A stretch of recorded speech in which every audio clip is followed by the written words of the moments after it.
Oi pessoal, aqui é o Caio. Como a gente prometeu para vocês, né, lá no Instagram, a gente vai fazer agora um pequeno vídeo, tá? Explicando como é que a gente trata esses assistentes ofídicos, né, que a gente fez aí esses últimos 4 posts, mostrando para vocês como diferenciar cada gênero de serpente. E agora a gente vai fazer um compilado aqui, como é que a gente prescreve, como é que a gente trata de fato esses acidentes, tá?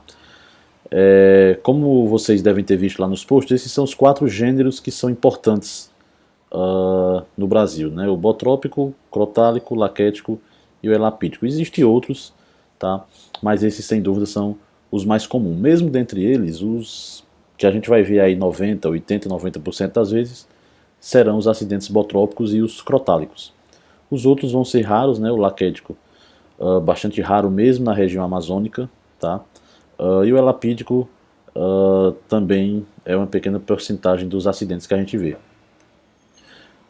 Bom, quando esse paciente chega para a gente na emergência, a gente vai fazer um atendimento inicial, né, como qualquer outro, tá? Um atendimento inicial bastante simples, né? De preferência a gente deve identificar essa serpente, tá? É inclusive uma orientação que a gente dá ao público leigo, que quando sofra um acidente ele tente levar a serpente, né, morta até o hospital, ou pelo menos algo que identifique ela, caso ele não conheça a espécie, né? E aí nós vamos classificar o acidente dependendo lá do que a gente viu naqueles posts de sintomas que os pacientes vão desenvolver entre leve, moderado e grave, né? Claro que existem situações, por exemplo, o acidente por coral, né, o acidente lapídico, a gente sempre classifica ele como grave, e o acidente por surucucu, né, o acidente laquético, a gente classifica apenas em moderado ou grave. Mas isso tem tudo lá nos posts, né? Vocês quiserem dar uma revisada, não é exatamente esse o foco aqui. O foco é a gente entender como é que a gente faz a prescrição da soroterapia. Bom, a gente também vai solicitar alguns exames, tá? Esses exames preferencialmente solicitados para todos os pacientes, tá? Hemograma, eletrólitos, função renal, somado de urina, coagulograma, muito importante, principalmente no acidente hipotrópico, que é o que nós mais vamos ver. E se for um acidente por cascavel, como há o risco de rabdomiólise, de lesão muscular grave, a gente também deve solicitar CPK, AST e ALT. Tá? E aí depois desses passos nós vamos prescrever a soroterapia. Tá?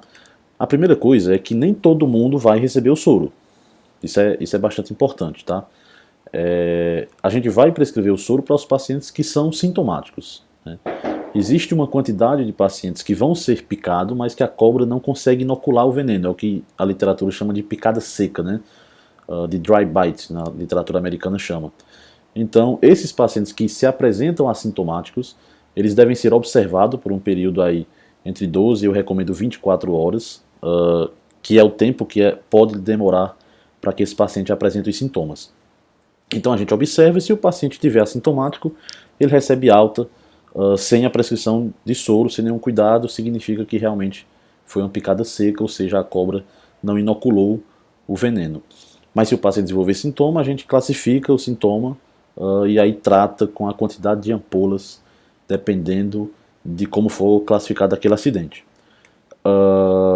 Uma coisa importante que me perguntaram é a respeito de criança. A dose na criança é exatamente a mesma para o paciente adulto, tá?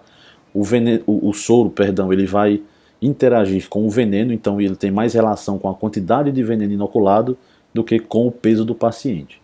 Então, a gente não vai fazer cálculo por peso, nada disso. A gente vai classificar pela gravidade dos sintomas e prescrever a quantidade de soro em relação a isso, tá? Uma coisa que pergunta bastante também é como é que é a preparação, né? A diluição do soro. Ele deve ser diluído na proporção de 1:5 em soro fisiológico glicosado. Tá? A literatura fala entre 1:2 a 1:5. Eu recomendo 1:5. Você diluindo mais, você vai diminuir a chance de ter reações anafiláticas mais graves. O que é que significa isso, né? 1:5? A ampola do soro, ela geralmente tem ali 10 ml, né? 20 ml. Então, se a gente for usar, por exemplo, 10 ampolas, você vai ter um volume de 100 ml ali de soro, e você dilui em 500, né, 1:5, né, diluiria em 500 ml de soro fisiológico ou glicosado.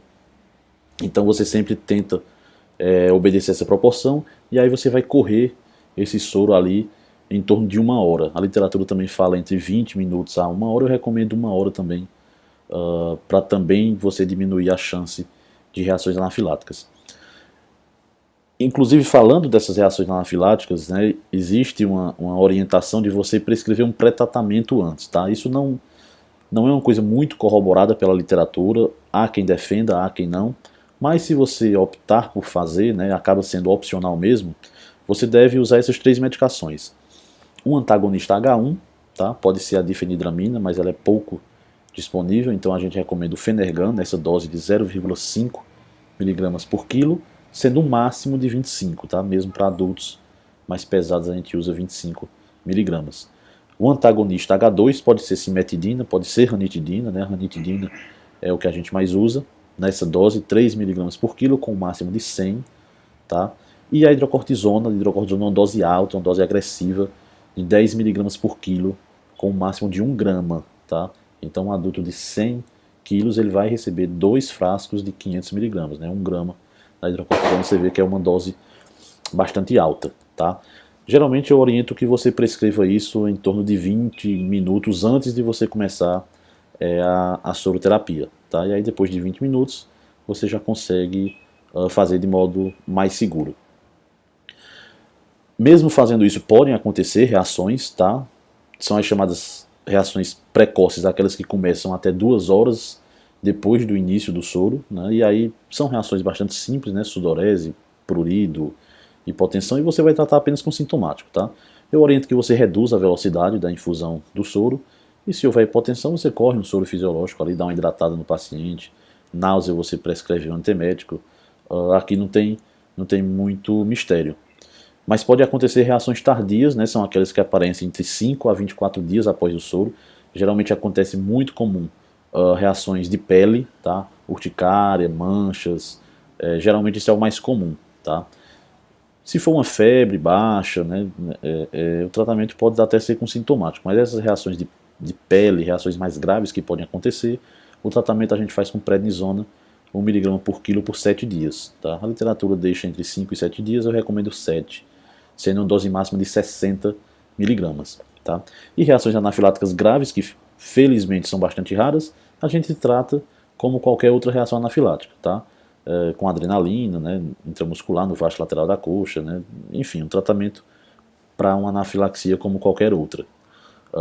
Essas reações elas são relativamente infrequentes, tá? Mas a maioria dos que vocês vão ver vão ser essas reações precoces, leves, que a gente com sintomático consegue controlar bem. Você tendo cuidado de diluir bem o soro, né, naquela proporção de 1:5, e tomando cuidado da velocidade de infusão lá para correr em torno de 1 hora, com certeza você vai ter pouquíssimo problema em relação a isso. Tá? A maioria dos acidentes, como eu já citei, serão por acidente botrópico e crotálico. Tá?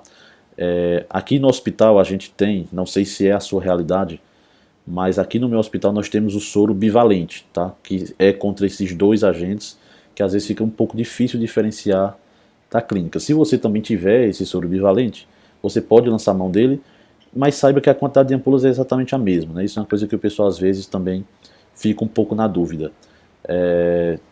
Sendo o soro bivalente ou o soro somente para botrópico ou crotálico, a quantidade de ampolas que você vai usar é a mesma lá, dependendo da classificação do soro, tá? Do acidente, perdão. Algumas observações importantes, só para a gente encerrar. Lembrando que o paciente assintomático deve ser mantido por 24 horas, tá? Caso não tenha sintomas. Lembra de ter isso, principalmente no acidente elapídico. O paciente ele vai demorar esse tempo para ter o sintoma, então não corra o risco, dando alta para esse paciente, ele voltar para você depois com sintomas mais graves. Tá? Em acidentes crotálicos, né, pela famosa cascavel, a gente vai ter que monitorar a função renal dele. Tá? A gente pede aquela função renal nos exames iniciais, lembrar de passar uma sonda, avaliar débito urinário. Esses pacientes comumente cursam com anúria, e para tratar isso, né, a gente usa a furosemida mesmo, tá? Alguma literatura fala ainda na opção de você usar o manitol, tá? Mas ele não é tão disponível e a eficácia também é bastante reduzida, então eu oriento você a começar com diurético de alça, no caso sendo a furosemida, tá? E uma coisa bastante importante, que eu vejo bastante erro, é o pessoal prescrevendo plasma fresco pelo simples fato do coagulograma do paciente estar alterado. Isso não é rotina, tá, pessoal? O simples fato do paciente estar com INR alargado não indica o uso do plasma fresco congelado, nem nessa situação, nem em nenhuma outra. Tá?